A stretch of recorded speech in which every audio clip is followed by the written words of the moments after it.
A crítica sobre a Igreja. A história da Igreja é uma história não só de Deus, mas também do homem.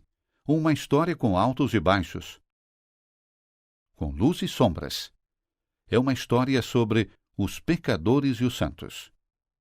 Tem sido sempre assim e sempre será.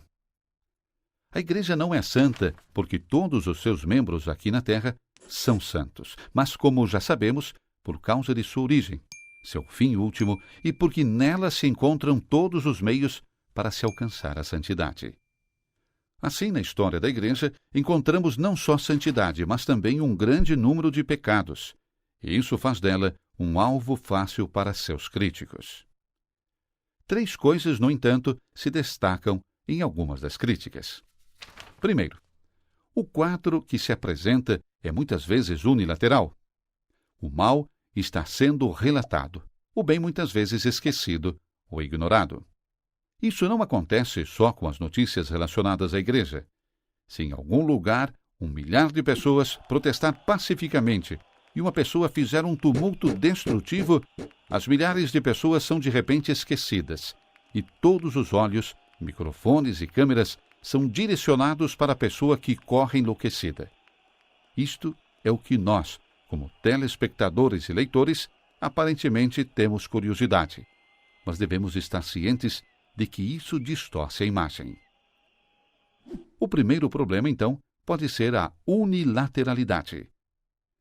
A segunda coisa que nós encontramos frequentemente nos relatórios sobre a Igreja é um absurdo muito estranho. O estranho absurdo surge quando A. As pessoas que relatam sabem muito pouco sobre o assunto, ou B. Elas se dedicam a supersimplificar e tratar questões complexas como preto e branco. Novamente, isso não acontece só com temas relacionados à Igreja, mas quando analisamos a história da Igreja, vemos que isso acontece com especial frequência.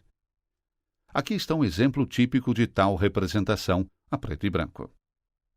A proposta de uma tese é que todas as pessoas desejam apenas uma coisa: o poder.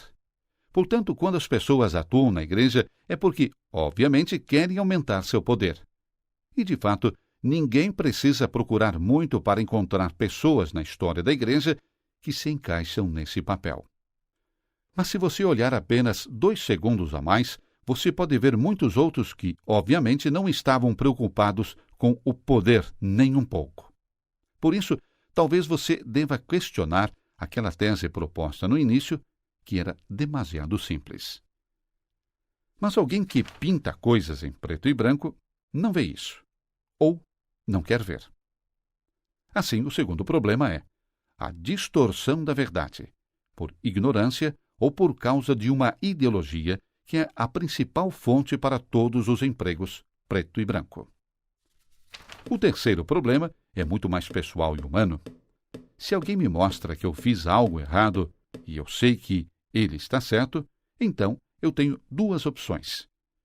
Eu posso mudar ou posso simplesmente criticar o mensageiro porque eu não quero mudar. E uma vez que o mensageiro é geralmente apenas humano, não será muito difícil encontrar algo para criticar de volta. Por exemplo, o médico diz ao paciente que fumar é mal para a sua saúde e que ele deve parar.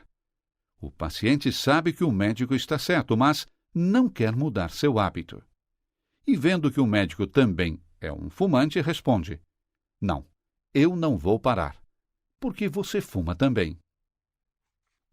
O médico, nesse caso, é certamente um mau exemplo, mas fumar não é saudável para mim, só porque o médico é um fumante.